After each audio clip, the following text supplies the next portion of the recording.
two people supposed to be in love when one or the other deceives the other. Did you know that most of the things that you see aren't even real? Yes, it is true. In many cases, your mind is playing tricks on you. It loops and it plays back experiences from the past. And if you're like 99% of the human population, it plays back your trauma. Worse, the mind and the eye engage in a ruthless tag teaming mission where they cloud your perception and also your judgments. You begin to project your worst fears onto other people while continuing to be controlled by your trauma.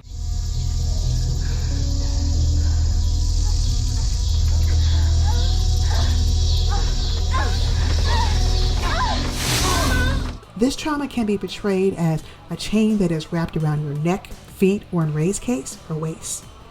You can only run so far before it yanks you back and forces you to experience the pain of the original wound. This is perhaps why the movie Black Snake Moan isn't just brilliant, it's a masterpiece. Let me explain why. Here is where most movie gurus get it wrong.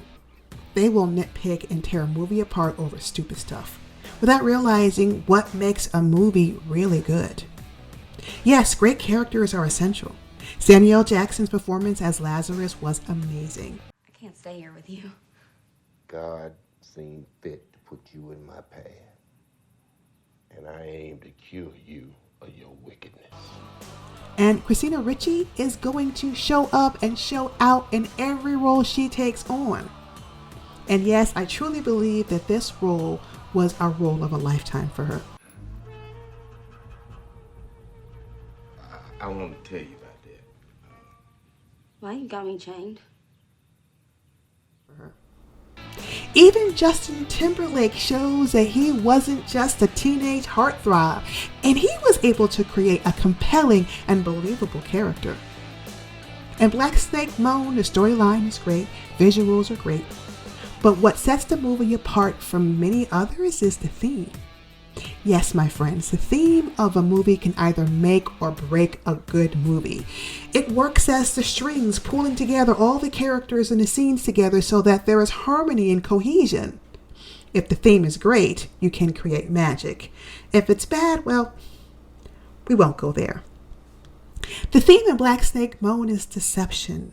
I thought we was gonna be friendly about this. You sneaking around behind my back, got everybody in town looking at me like I'm a fool. What's friendly about that? I'm not ready. More specifically, heartbreak. Let's face it, it's hard to be vulnerable and open your heart to someone, only to have them stomp all over it. To add insult to injury, the main characters in Black Snake Moan weren't just experiencing heartbreak. They were experiencing shame. Shame, my friends, is the devil's work. It's the devil's potion. It is the lowest vibration and can derail virtually all your efforts to heal.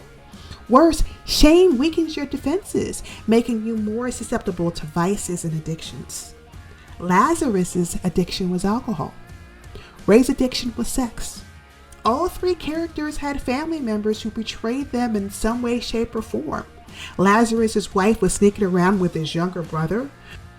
Ray's mother didn't protect her from the creepy men who paid her nightly visits.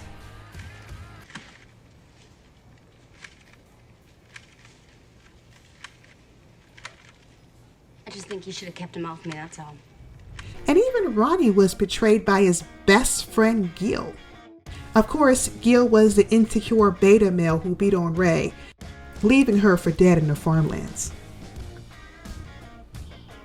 Lazarus finds Ray face down and unconscious and brings her into his farmhouse. He works to break her fever and cure her cough, all while learning a few things about this strange woman sleeping on his sofa. She is, in short, the town slut. She got around, and some of her suitors weren't viewed favorably by the townspeople. Say, you want to hook up with that? I ain't in your way. Switch your husband all over town anyway. She got that sickness, you know. What sickness? Ronnie was supposed to be Ray's saving grace. Yet he was intent on joining the military to create a better life for him and Ray.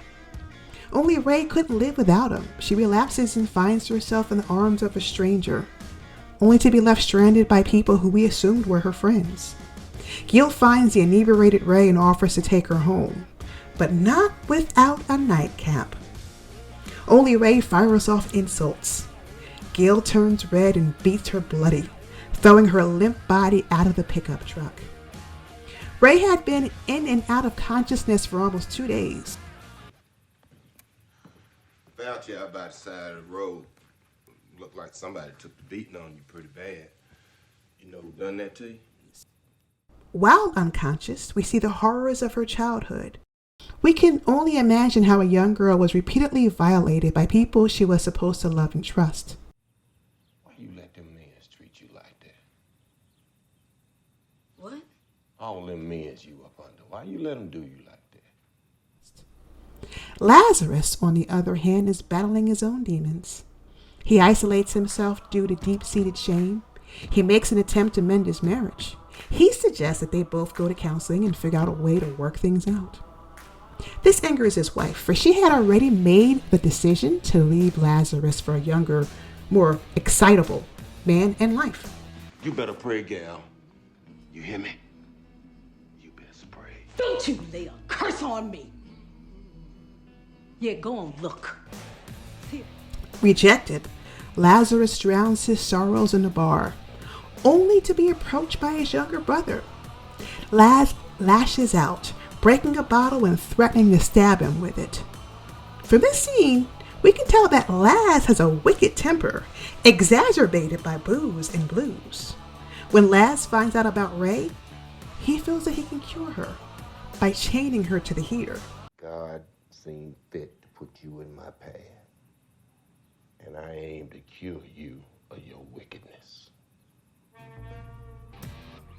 Now we all understand that the chain is not only symbolic for the demons that we all have to fight, it's also symbolic of trauma, more specifically PTSD.